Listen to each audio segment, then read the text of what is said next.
Ok, então Apocalipse capítulo 2, vamos contemplar aí os versículos 8 até o verso 11, não é um texto muito longo. A leitura já foi feita, então eu não vou ler todinho, a gente vai lendo aos poucos. A gente vai fazer assim, todo domingo a leitura vai ser feita já no texto, para você já ficar já ligado, e aí a gente vai, ao longo da exposição, lendo versículo por versículo. A carta, como a gente já viu, né, foi destinada à igreja de Esmirna. Esmirna, é importante entender um pouco dessa cidade. A cidade de Esmirna, ela era conhecida por sua arquitetura. Ela passou por dois momentos importantes na sua história. Um que ela foi destruída e outro ela foi reconstruída. Na sua reconstrução, ela então foi, digamos assim, amparada e foi desenvolvida uma arquitetura muito bonita. Era algo que trazia muito orgulho aos participantes, aos cidadãos daquela cidade. Era a sua arquitetura, a apresentação da sua cidade. Ela também ela tinha um certo orgulho. Ela se denominava a primeira cidade da Ásia. Nós sabemos que Éfeso tinha uma importância muito grande, mas Esmirna trazia sobre ela esse orgulho. Nós somos a primeira cidade da Ásia, em termos de importância. Essa também foi uma cidade que reivindicava, para quem gosta de história, de filosofia e de grego também, essa é a cidade que dizia, não, Homero veio daqui, Homero é nosso. Muitas cidades chamavam para si essa ideia de que Homero veio delas, né? Esmirna era uma dessas. Essa foi a primeira cidade a erigir um templo à deusa Roma. E também aqui foi um lugar muito importante, porque foi o centro do culto ao imperador. Né? Segundo o historiador Tácito, na sua obra Anais, ela construiu mais de um prédio em dedicação à religião de Roma. Então, a cidade de Esmirna era marcada pelo culto ao imperador. E eles também traziam sobre eles mesmos o orgulho de poder dizer que eles faziam parte de Roma, e então eles adoravam o imperador. Essa é uma marca importante da cultura de Esmirna para entendermos um pouco o que estava acontecendo nessa igreja, nessa situação. Então uma cidade glamurosa, uma cidade orgulhosa e uma cidade que tinha como uma das suas marcas culto ao imperador. Ela tinha vários templos dedicados a vários deuses. A deusa Cibele, por exemplo, tinha um templo lá também. Existiam vários templos dedicados a vários deuses lá. Então era uma cidade marcada por isso. Uma outra marca importante dessa cidade, que vai ser importantíssima na hora da nossa leitura, é a cultura judaica. Havia muitos judeus lá, muitas sinagogas, pessoas importantes do judaísmo, que faziam parte da cidade. E eles foram elementos de grande importância na igreja, porque eles foram aqueles que, quando o culto ao imperador foi instituído, como regra, todos deveriam adorar o imperador, foi exatamente a comunidade judaica que delatou os cristãos. Eram os judeus que delatavam os cristãos. Olha, esse cidadão aqui, ele não tem adorado o imperador. Ele não tem adorado como deveria. E outra coisa, ele não é judeu. Judeu é uma coisa, cristão é outra, completamente diferente. Então, nessa circunstância, os judeus começaram a delatar. E a gente sabe, lendo o livro de Atos, durante a nossa leitura rápida do livro de Atos, percebe que boa parte da perseguição da igreja se deu pelos judeus. Os judeus ficavam indignados com a ideia de que Cristo era o Messias, eles não acreditavam, não concordavam com o fato de que Jesus Cristo era o Messias esperado, prometido no Antigo Testamento, então eles iam de encontro ao cristianismo. Durante um tempo da história do cristianismo, as pessoas de fora não sabiam perceber o que era um judeu e o que era um cristão, até porque a Bíblia deles era a mesma, o Antigo Testamento, exatamente a mesma, então eles não faziam muita diferença. Aqui nós temos já um período de maturação do cristianismo e também uma dedicação clara por parte dos judeus de dizer, nós não somos cristãos. E aí eles delatavam, e foi o caso que aconteceu nessa igreja, um caso clássico aqui, que é registrado na história, foi de um mártir Policarpo, né, um dos grandes pais da igreja do 2º século. Logo depois que essa carta foi escrita, talvez uns 50 anos depois, Policarpo foi executado, foi queimado, e os judeus que não podem trabalhar no sábado, por causa do 4º mandamento que eles seguem, juntaram as madeiras no sábado para queimar o cristão. Então você vê como os judeus nessa cidade trabalharam contra os cristãos, deixando bem claro que eles eram cristãos e que não eram judeus, porque os judeus tinham uma liberdade religiosa que os cristãos não podiam ter. Esse quadro histórico é importante na hora da nossa leitura aqui. Então, como é que Cristo se apresenta a essa igreja? Ele vai dizer: estas são as palavras daquele que é o primeiro e o último, que morreu e tornou a viver. Eu tenho falei na primeira igreja, que para cada igreja, Jesus se apresenta de uma maneira diferente. E essa maneira que ele se apresenta está ligada com a visão do capítulo 1. Lembrando que tudo isso é uma visão só, capítulo 1 até o final do capítulo 3. E cada parte da visão do capítulo 1 ele vai colocando nas igrejas. E ele vai encaixando qualidades de Cristo que se enquadram com aquela igreja / cidade. Então olha como é que ele se coloca. Jesus se apresenta como o primeiro e o último. Para a cidade que se denomina a primeira, ele diz: quem é o primeiro? É Jesus. Eu sou o primeiro. Eu sou o primeiro e o último. Eu tenho o poder da eternidade. Eu sou soberano sobre o tempo. E também para uma igreja que está sofrendo perseguição e que tudo indica estava prestes a morrer, pela profecia que vai ser dada aqui a esses irmãos, muitos iriam morrer por sua fidelidade a Jesus. Ele está dizendo: eu sou aquele que morreu, mas tornou a viver. Então eu sou aquele que tem o poder do tempo, eu sou aquele que também tem o poder sobre a vida e sobre a morte. A gente aprendeu isso naquela primeira visão de João, no capítulo 1. Mas é importante era ser lembrado disso, porque essa é uma igreja marcada pelo sofrimento. E aí vem a primeira parte, ele vai dizer, versículo 9: conheço as suas aflições e a sua pobreza, mas você é rico. Conheço a blasfêmia dos que se dizem judeus, mas não são, sendo antes sinagoga de Satanás. Vamos parar um pouquinho aqui para falar da palavra conheço. Quando Cristo diz: eu conheço a tua pobreza, eu conheço a tua aflição, a tua tribulação, ele não está dizendo que tem informação sobre isso. Quando Jesus diz: eu conheço, eu sei do seu sofrimento, ele não está dizendo: eu fiquei sabendo que você está sofrendo. Entrou na minha cabeça a informação de que você está sofrendo. A palavra conhecer aqui também pode dar a ideia de empatia. Jesus está dizendo assim: eu sei o que você está sofrendo e eu estou ligado a esse sofrimento com você. A ideia é: eu sofro junto com você. Ter compaixão é ter paixão com alguém, estar junto com alguém, sofrer junto com a pessoa. Jesus, quando diz: eu sei do que vocês estão sofrendo, ele está dizendo não somente eu sei o que vocês estão passando, eu passei também por sofrimento, eu fui perseguido, mas ele está dizendo: eu tenho empatia pelo sofrimento de vocês também. É uma forma positiva de falar do sofrimento. As três palavras estão interligadas. Primeira palavra, aflições, na sua talvez tenha tribulações, pobreza, e a outra é blasfêmia.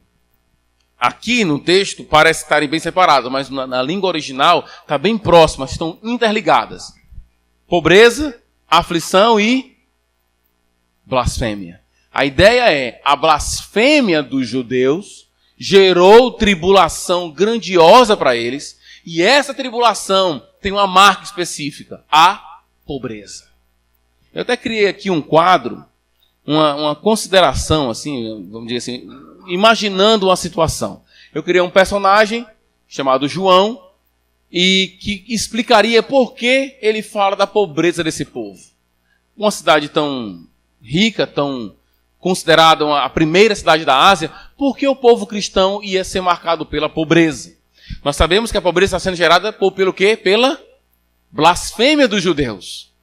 Então os judeus, por causa deles, por causa da delatação deles em relação aos cristãos, os cristãos começaram a perder o seu espaço na sociedade. E isso redundou em pobreza. Eu criei um personagem aqui bem rápido, para vocês entenderem o que eu quero dizer.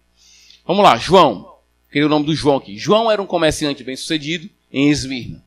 Todos iam para o seu estabelecimento. Mas João se tornou um cristão. João não adora mais o imperador. E os judeus, então, começaram a delatar os irmãos dele, os irmãos de João, os irmãos de fé de João. Alguns deles foram presos, outros tiveram confisco dos seus bens, algumas mulheres ficaram desamparadas, viúvas, algumas filhos pequenos, abandonados. João, então, resolve ajudar os seus irmãos. Mas logo a comunidade não compra mais a João. Por quê? Porque João não adora o imperador. João não compactua da situação presente. Ele não está de acordo com o padrão da cidade. É do grupo dos cristãos. João vai comprar mercadoria e o seu fornecedor não confia mais nele. João procura emprego, mas ele agora é um cristão. E aí agora João sofre preconceito, descrédito, desemprego, talvez confisco dos bens. O que nós sabemos é que, segundo as Escrituras, a pobreza pode ser fruto da preguiça. O provérbio diz isso. Mas também, muitas vezes a pobreza pode ser fruto da fidelidade. E é o caso da igreja de Esmirna. Esses irmãos estão marcados pela pobreza porque eles são fiéis. Talvez em alguns dos seus empregos eles eram convidados a oferecer alguma coisa a um Deus antes. E ele dizendo, eu não posso fazer isso, eu sou um cristão. E ao se denominar cristão, o preconceito era claro, porque sabia que aquele é um tipo de pessoa que não estava dentro do sistema. A palavra talvez melhor seria essa. O cristão era alguém fora do sistema. Não estava dentro da engrenagem do sistema romano. E aí, o resultado era claro, pobreza, perseguição. E olha, o que a gente vai ouvir agora de Cristo é muito interessante quando a gente pensa em igreja. Essa é uma igreja de uma cidade muito rica, mas é uma igreja marcada pela pobreza. Mas olha o que Cristo vai dizer. Ele vai, em 2 momentos, ele vai dizer assim, mas. Em 2 momentos, Jesus está dizendo assim, ó, vocês são pobres, mas. E o mais aqui é muito forte. É um contraste intenso que está querendo mostrar. É assim que as pessoas veem vocês. Talvez é assim que vocês estão se vendo. Mas eu quero dizer para vocês como eu os vejo. Vocês são vistos como pessoas pobres, oprimidas, não tem mais espaço no lugar, vocês não adoram mais o imperador, estão sendo delatados pelos judeus. Por causa da blasfêmia deles, vocês estão sofrendo perseguição. Mas, ele vai dizer, versículo 9, conheço as tuas aflições e a sua pobreza, mas você é rico. Jesus aqui nos convida a ter um olhar diferente sobre o assunto riqueza e pobreza. Para a igreja que é rica, lá na frente a gente vai chegar nela, ele diz, vocês são ricos, mas na verdade vocês são pobres. Para a igreja que é pobre, ele diz, vocês são pobres, mas na verdade vocês são ricos. Nós temos que aprender a olhar com os olhos de Cristo. Ele está dizendo, não é assim que é verdade. Porque para Cristo, a fidelidade é um exemplo de riqueza. E tem mais aqui, ele vai dizer. Conheça a blasfêmia dos que se dizem judeus, mas não são. Fica a pergunta aqui, que tipo de judaísmo está sendo pensado aqui? Talvez a ideia, porque a palavra judeu, né, ela pode ser aplicada no sentido mais amplo, e não necessariamente alguém que é descendente de Abraão. A gente sabe disso lendo o livro de Romanos, quando Paulo vai dizer que nem todo israelita é de fato israelita. Ou seja, o cara nasceu, ele tem na sua árvore genealógica o nome de Abraão lá em cima, só que ele não tem a fé que Abraão teve. Assim, ele mesmo sendo descendente de Abraão, não tem os benefícios da bênção ligados a Abraão, porque ele não tem a mesma fé que Abraão. Então a ideia é, tem gente que é judeu, mas de fato, Jesus está dizendo, não são. Eles são genealogicamente, eles são geneticamente judeus, mas na verdade não são. Porque eles estão blasfemando, é o que ele diz aqui, ó, blasfêmias do que se diz judeus, sendo antes sinagoga de Satanás. Por que ele denomina essa sinagoga de Satanás? Ao que tudo indica, o que eu percebo é que é de Satanás porque ela tem os mesmos propósitos, destruir o povo de Deus. Toda instituição, pessoa que tenta destruir o povo de Deus está entrando numa fileira que o encabeçador da fileira é o próprio diabo.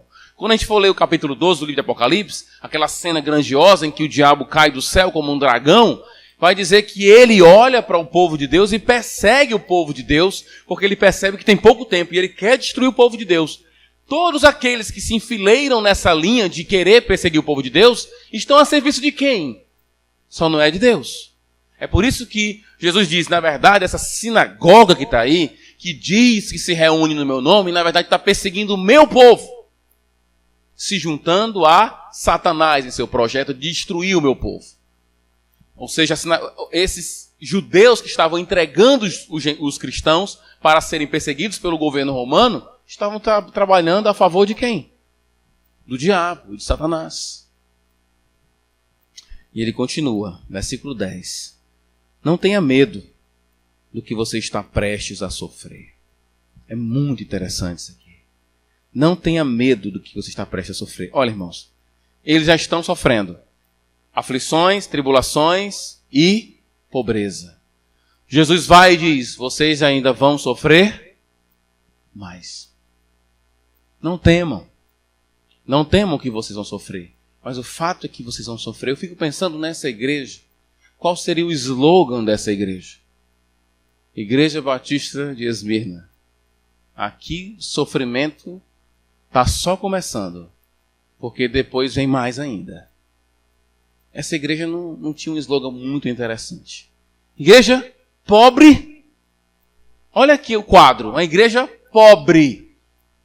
E uma igreja que sofre e sofrerá mais ainda. É o tipo da igreja, certamente muitas pessoas evitariam. Mas a gente tem que ter o olhar de Jesus da igreja. É uma igreja rica. Uma igreja abençoada. Que sofre, mas ainda assim é abençoada. Ele vai dizer, você está prestes a sofrer. O diabo lançará alguns de vocês na prisão para prová-los. E vocês sofrerão perseguição durante 10 dias. Vamos parar aqui e olhar cada parte aqui. Versão, devagarzinho para entender o texto. Primeiro, ele vai dizer que o diabo vai lançar alguns na prisão. Como é que funcionava a prisão no sistema romano? Por que alguém era preso? 3 razões, eu coloquei aqui. Primeiro, uma coerção a uma resistência obstinada. Prende o cara. Segundo, detenção para esperar o julgamento. Prende ele. Ou a espera para ser executado. Prende. Prisão em Roma não é como no Brasil. Ou o cara espera julgamento, só que lá a pessoa era julgada. Aqui, né? E no final, a pessoa geralmente estava na prisão para esperar a morte. É o caso de Paulo. Quando ele escreve a sua segunda carta, ele está esperando ser condenado, na verdade. E em outras cartas, quando ele está preso, ele está esperando ser julgado. Então, a mesma situação. O que Cristo está dizendo para a igreja é, eu vou dizer uma coisa para vocês. O sofrimento está grande. Esse sofrimento, essa perseguição gerou pobreza em vocês. Mas eu vou dizer mais para vocês. Vocês serão presos. E tudo indica que vocês vão morrer. Vocês vão morrer. É essa a mensagem de Cristo à sua igreja. E ele vai dizer assim, ó.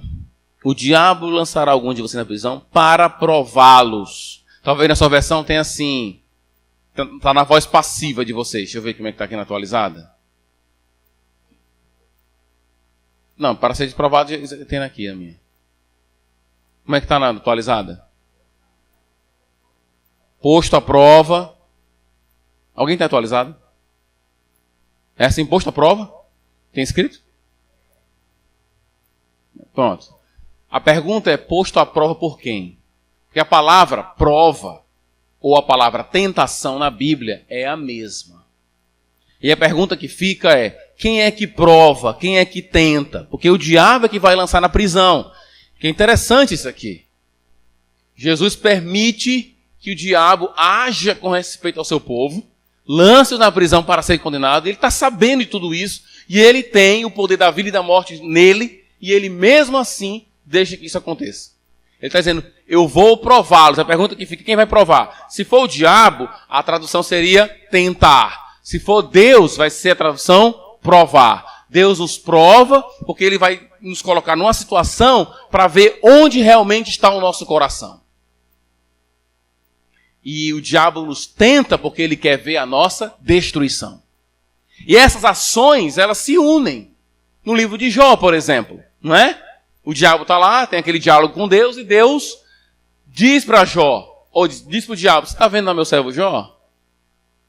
E o diabo diz, depois eu vou lá tocar nele, vou lá mexer com ele, pois não posso fazer isso nem aquilo outro. O diabo busca o quê? A destruição de Jó.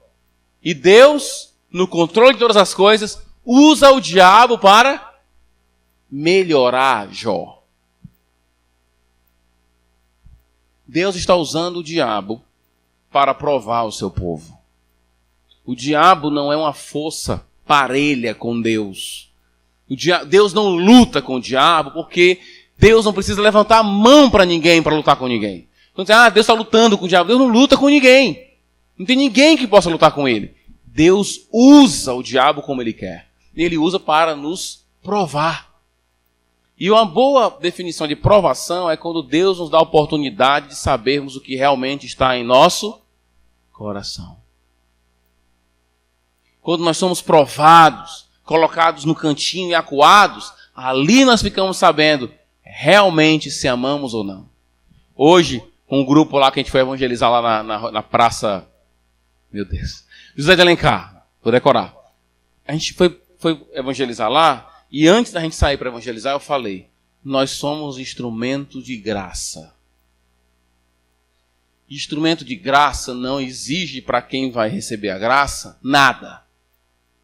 Ninguém vai perguntar se o cara fez algum curso de graduação antes de ajudar o cara. Ninguém vai perguntar ao cara se ele foi um bom filho. A gente vai ajudar e ponto. Isso é ser gracioso. Só. Ninguém está querendo saber qual é a intenção da pessoa. Se ela está querendo enrolar a gente, se ela está mentindo para a gente, se ela inventou uma história para a gente. Isso não impede a gente de agir com graça. Com amor. Deus nos coloca em situação para sabermos realmente onde está o nosso coração. Ele nos coloca lá no cantinho e diz, onde realmente está a tua confiança? Onde realmente está a tua vida? Ele nos coloca nessa situação. Teu coração está cheio de quê agora?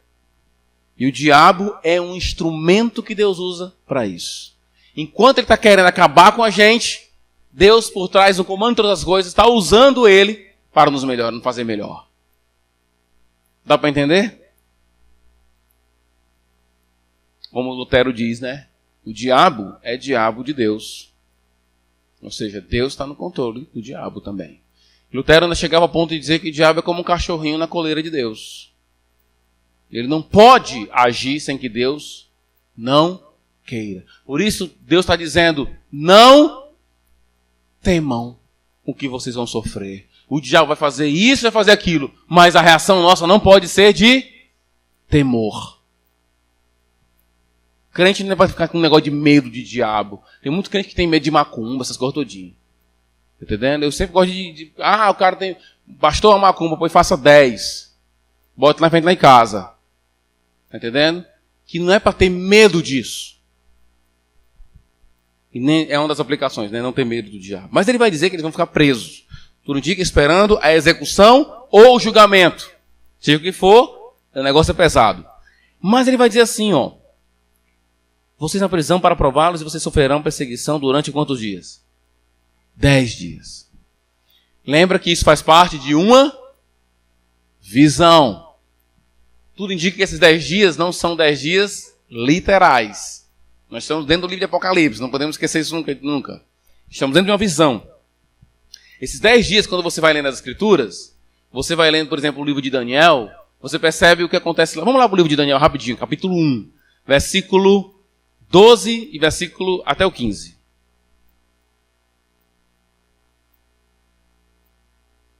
Daniel. Lembra que muito do livro de Apocalipse faz referência a Daniel, mas muito mesmo. Já temos visto vários momentos em que nós estamos só no capítulo 2, faltam 20. E ele já citou várias vezes, ele nos levou a pensar em Daniel. Por isso é bom que se você estiver lendo as Escrituras no seu devocional, esteja lendo o livro de Daniel, que pode te ajudar a entender melhor o livro de Apocalipse. Ok? Capítulo 1, versículo... Vamos ler o versículo 11 até o versículo 15. Daniel disse então ao homem, o chefe dos oficiais... Daniel disse então ao homem que o chefe dos oficiais tinha encarregado de cuidar dele, de Ananias, Misael e Azarias. Peço-lhe que faça uma experiência com seus servos durante 10 dias. não nos dê nada além de vegetais para comer e água para beber. Depois compare a nossa aparência com a dos jovens que comem a comida do rei e trate os seus servos de acordo com o que você concluir. Ele concordou e fez a experiência com eles durante 10 dias. Passados 10 dias, eles pareciam ainda mais saudáveis, mais fortes do que todos os jovens que comiam a comida da mesa do rei. Para quem não lembra da história, comer da comida do rei era compactuar, de alguma forma, demonstrar fidelidade ao rei. Daniel não queria se submeter a Nabucodonosor e ser mais um adorador de Nabucodonosor. Tanto é que esses amigos de Daniel depois recusam se adorar e são colocados na fogueira por causa disso. Então, qual é o ponto aqui? Eu acho que a referência que ele nos leva a voltar para Daniel e lembrar de 10 dias é que eles vão passar por um tipo de provação semelhante à de Daniel, em que eles deveriam mostrar: vocês são fiéis, na verdade, a quem? A César ou são fiéis a Deus? Quem é o Senhor da vida de vocês? É César ou é Deus? Lembra que eu falei de Policarpo? Policarpo morreu em Esmirna, pastor de Esmirna. Pouco depois dessa carta ele morreu por quê? Eu não digo que César é o meu Senhor. Jesus é o meu Senhor. Ele se recusou a compactuar de uma vida, de um compromisso, de uma participação com o reino, onde o rei era adorado. Só quem pode ser adorado é Deus. E por isso ele morreu. E por isso muitos morreram. E por isso eles estão passando por essa provação. A provação que eles iam passar era essa. Vocês amam mais a quem? Até que ponto vai a fidelidade de vocês? Olha o que ele vai dizer. E vocês sofrerão perseguição durante 10 dias, seja fiel até a morte, e eu lhe darei a coroa da vida. O que é ser fiel até a morte? Dois sentidos. Primeiro, fiel até o ponto de você morrer. Fiel em termos de tempo. Eu vou ser fiel até chegar ao ponto de eu morrer, né? Quando eu morrer, eu vou ver, eu fui fiel até o fim. Mas tem também a ideia de fidelidade como a ideia de... Deixa eu colocar aqui a palavra que eu escolhi, que é melhor. De intenção. De intensidade. A ideia é, você vai ser fiel até o ponto de morrer pela sua fidelidade. E eu acho que essa é a questão aqui. Jesus está dizendo, vocês sofrerão perseguição durante 10 dias, semelhante a Daniel. Sejam fiel, mas que essa fidelidade leve vocês até o ponto de morrer por mim. O que Cristo está dizendo é, a fidelidade de vocês é tal que eu quero que vocês morram por mim. E essa não é uma fidelidade, é um ponto interessante, essa não é uma fidelidade exigida de uma categoria de crente. Tem os crentes que são fiéis mais ou menos, e tem os fiéis até a morte. Não. Fiel até a morte é todo e qualquer cristão. A minha fé revela-se genuína nisso.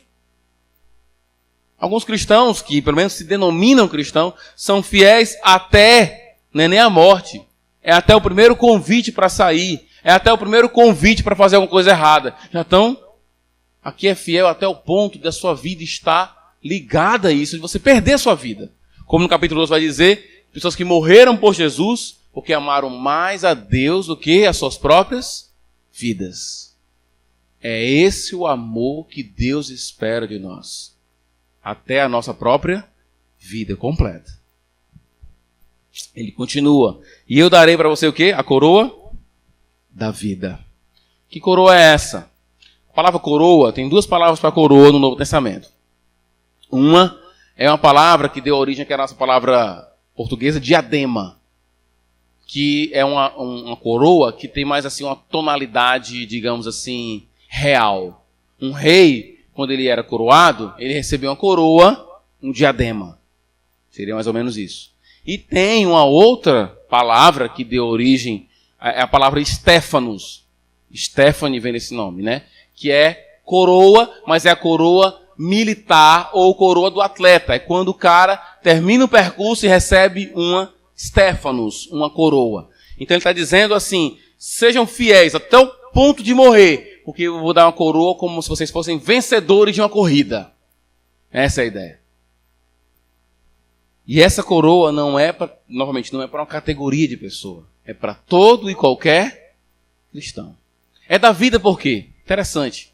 estudando um pouco sobre essa questão de coroa, eu percebi que os líderes de Esmirna, quando eram enterrados, quando eles morriam, eram enterrados, eles eram coroados depois da morte. Então eles eram, digamos assim, homenageados com a coroa pós-morte.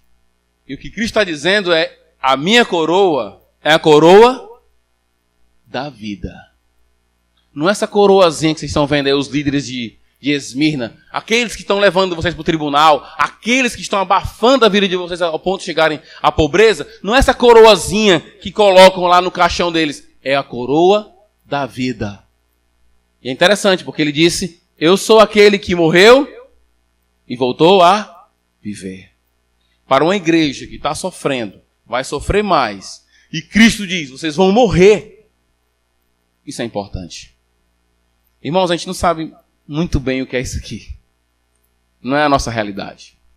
Mas quando você começa a estudar algumas biografias, algumas histórias de alguns cristãos que passaram por situações semelhantes a essa, é muito interessante você ver como Deus dá condições para a pessoa resistir tudo isso.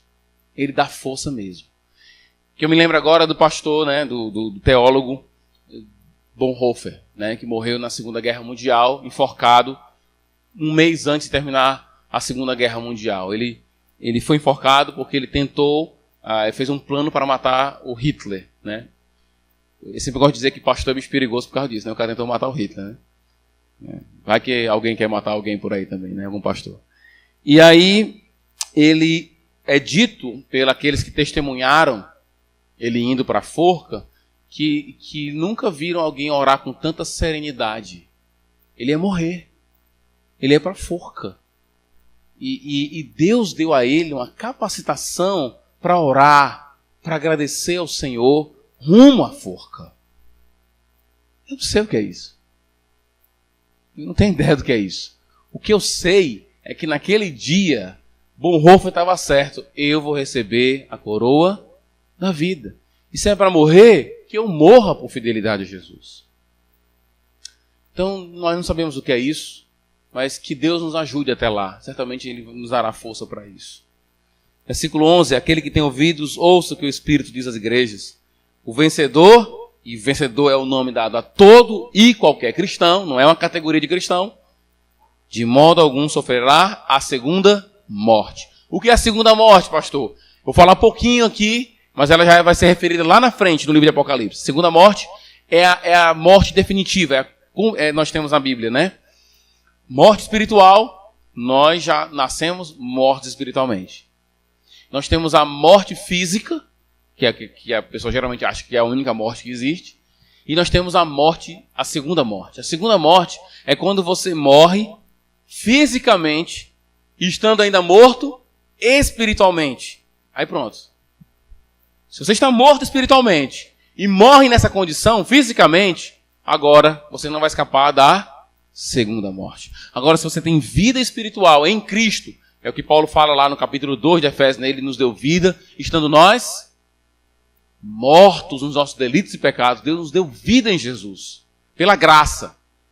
Se você tem vida em Cristo, mesmo que você morra fisicamente, a segunda morte não vai te pegar. É por isso que os cristãos conseguem encarar a morte, porque eles sabem que aquela não é a única morte. Tem uma segunda morte. E aquela primeira, vindo, não vai levá-los à segunda morte.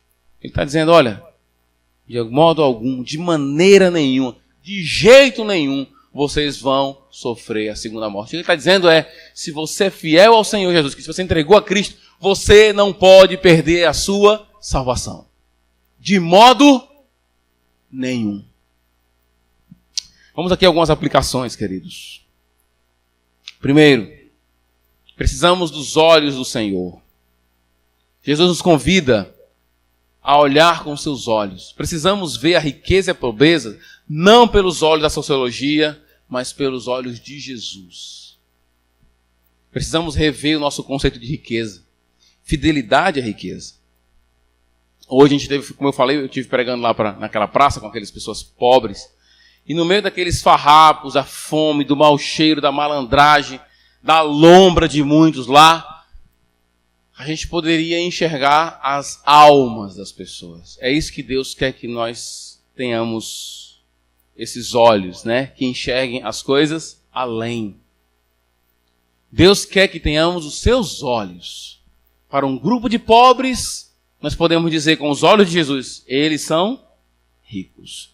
Para um grupo de pessoas que você não tem nenhum tipo de expectativa de vida, você olha almas que podem se render a Jesus. Deus quer que tenhamos os seus olhos. Não vá pelos seus não, meu querido.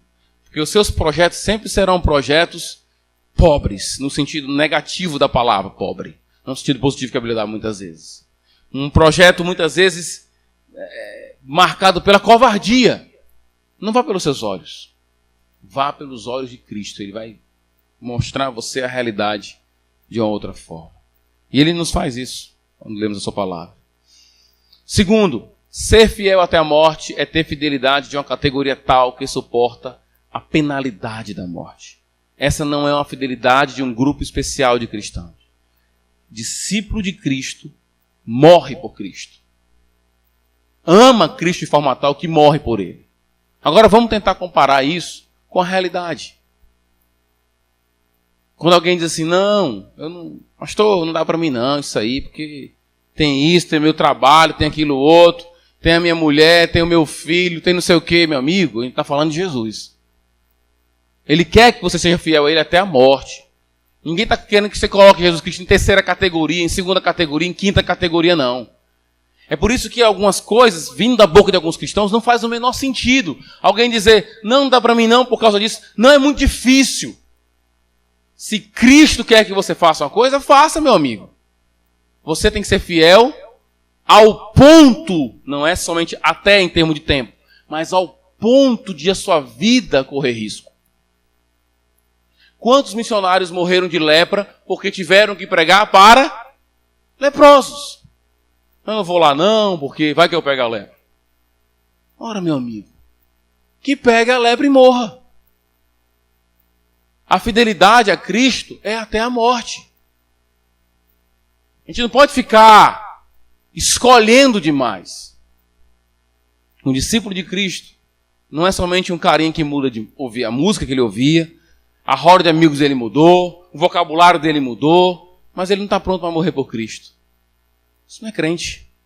O nível de compromisso que Cristo exige é de acordo com a sua glória. Se Cristo exige tudo de você, se Cristo não exigisse tudo de você, Ele estaria nos ensinando quem Ele é.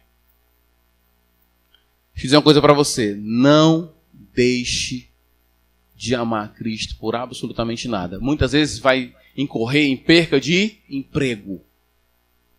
Muitas vezes a pobreza virá por sua fidelidade a Jesus.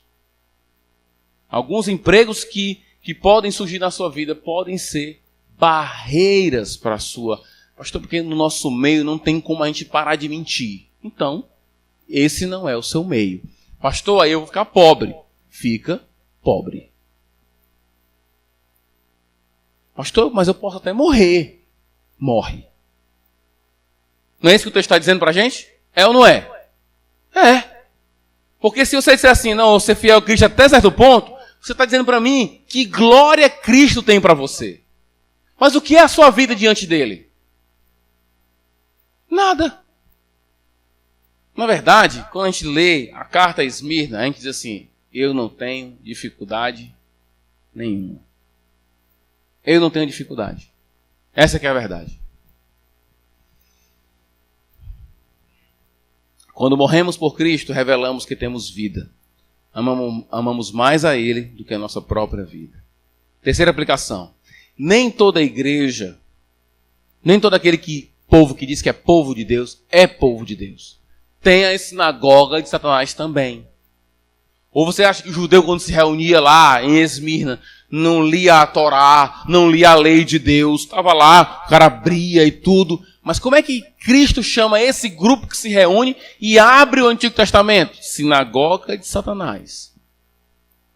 Isso quer dizer que nem sempre alguém que se reúne e abre a Bíblia é um povo de Deus. Porque muitas vezes esse povo que faz isso promove perseguição contra o real povo de Deus. Acorda para isso.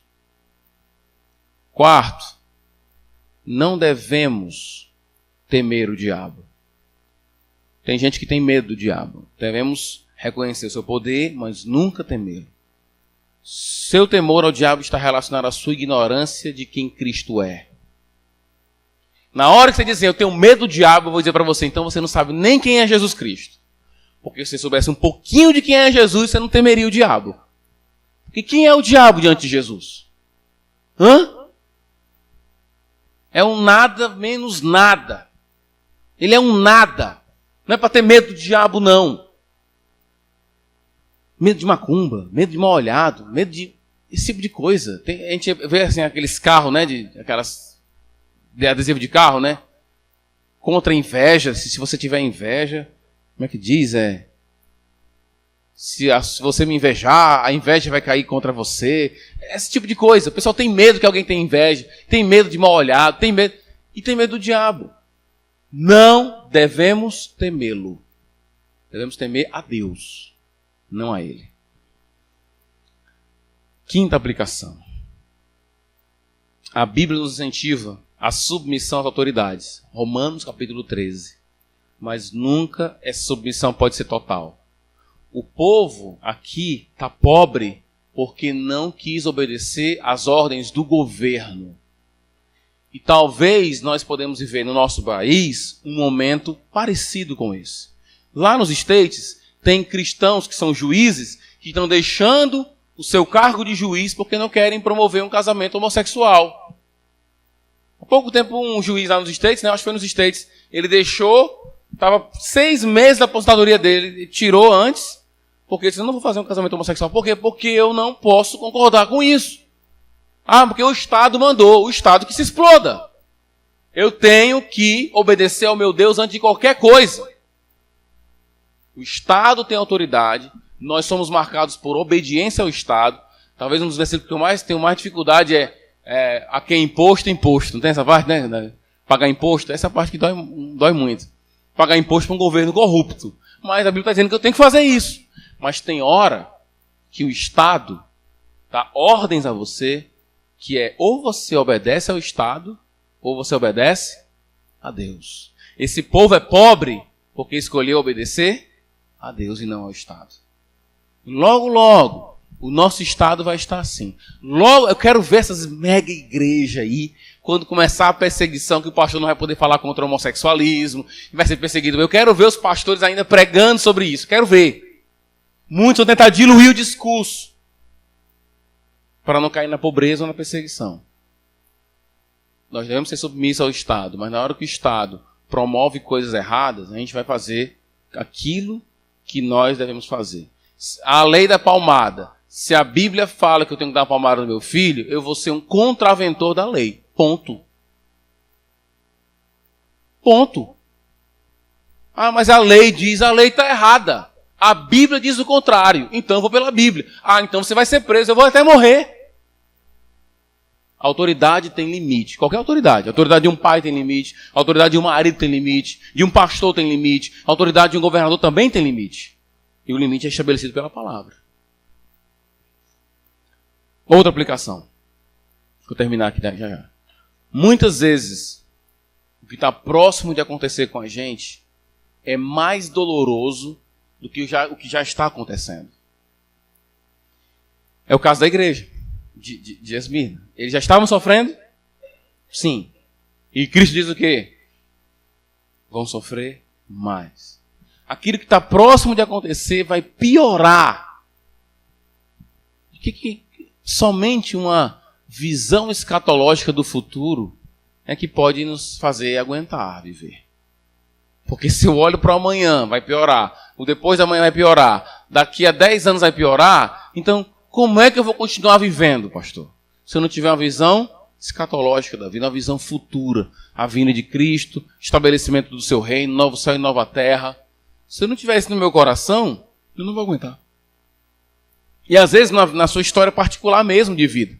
Você está aqui hoje, e aí o diagnóstico é aquele que você não queria, e a previsão é pior ainda, e o que espera para frente é coisa pior ainda. Se você não se agarrar nas verdades escatológicas, você não aguenta. Não aguenta mesmo. Outra aplicação. Essa é uma pergunta. O que você pensa sobre Jesus? E o que você tem aprendido sobre Jesus no livro de Apocalipse? Porque o Jesus que nós estamos apresentando aqui é aquele que diz para a sua igreja: vocês vão morrer.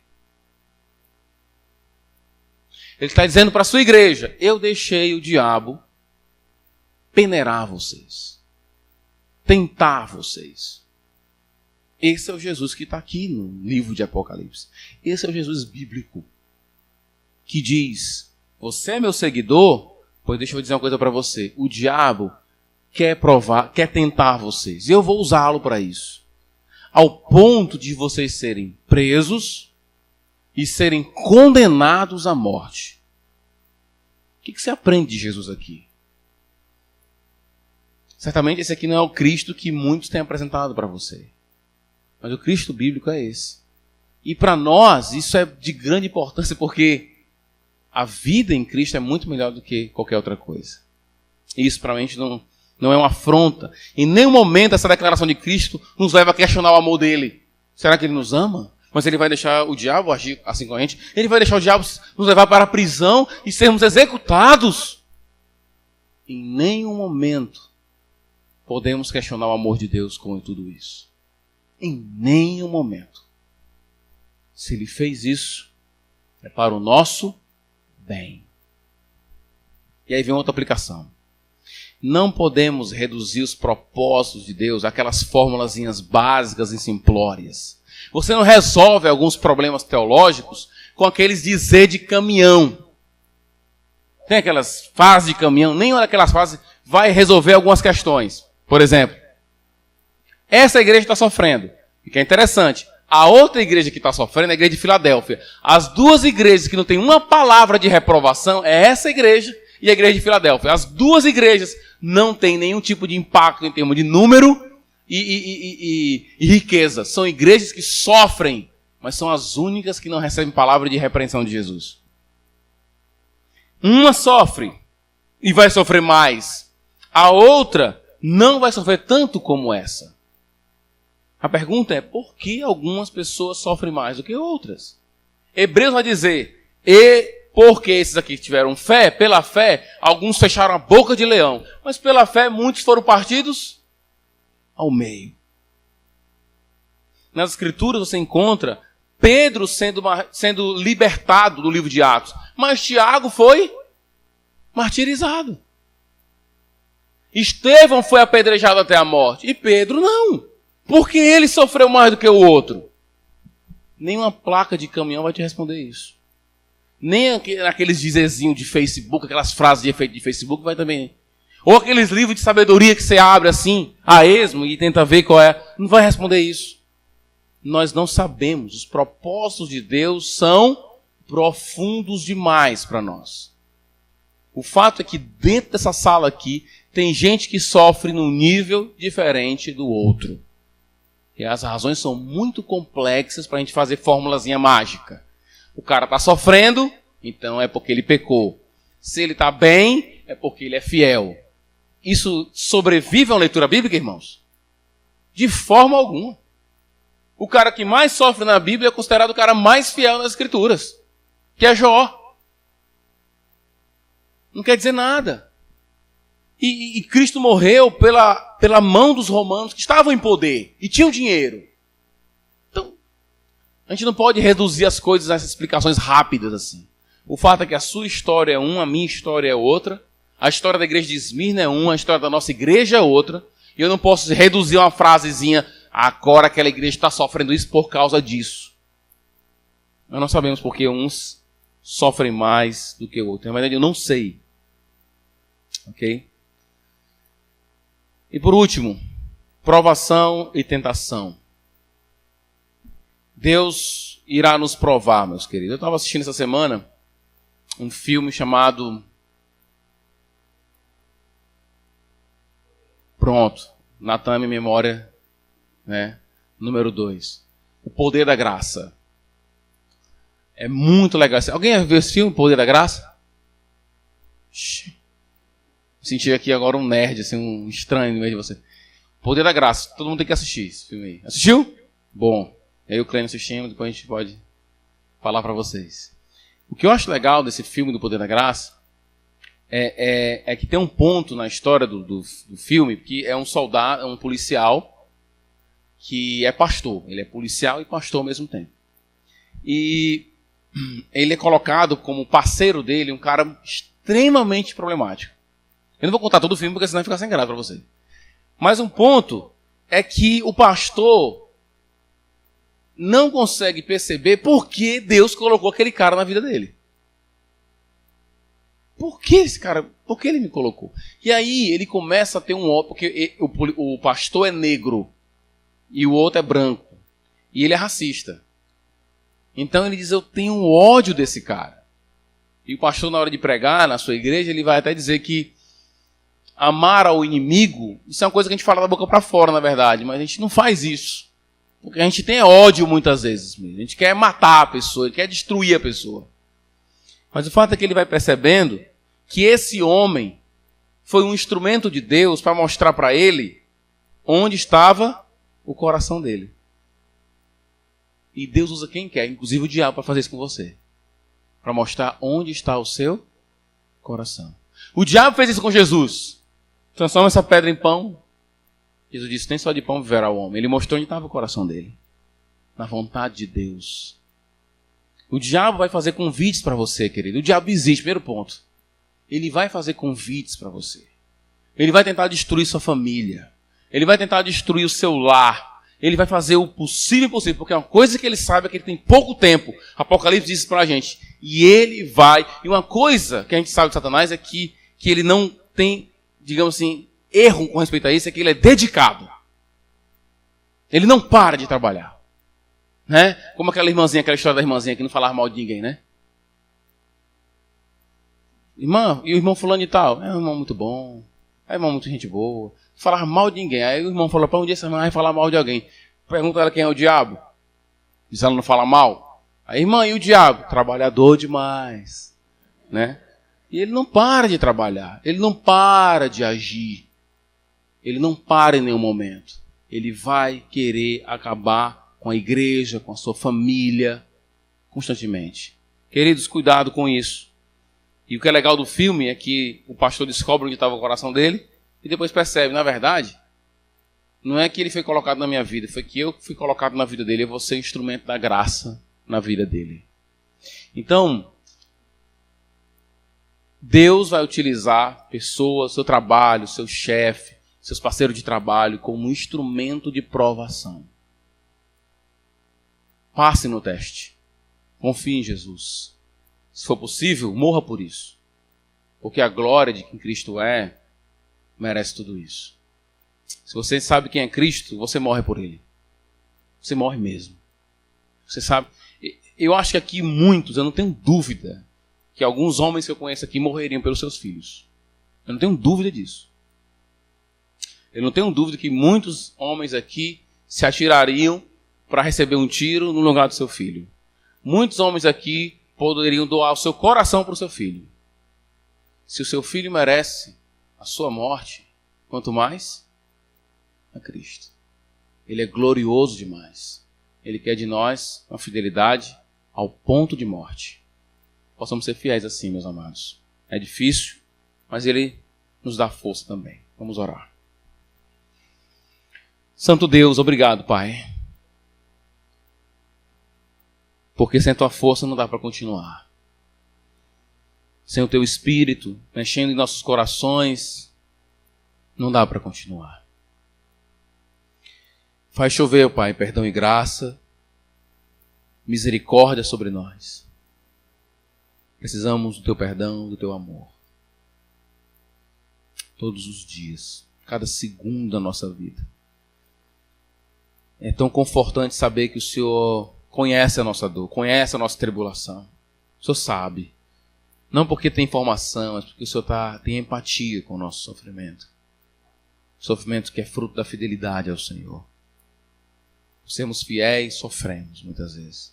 Sofremos o descaso, sofremos o preconceito, sofremos a rejeição dos nossos familiares, o desprezo de alguns. Mas o Senhor sabe tudo isso, o Senhor passou por isso. O Senhor Jesus Cristo sabe disso. Deus Pai, Filho e Espírito Santo, obrigado por essa noite, que venhamos a terminar com um louvor que engrandeça o teu nome. Em nome de Jesus que nós choramos. Amém.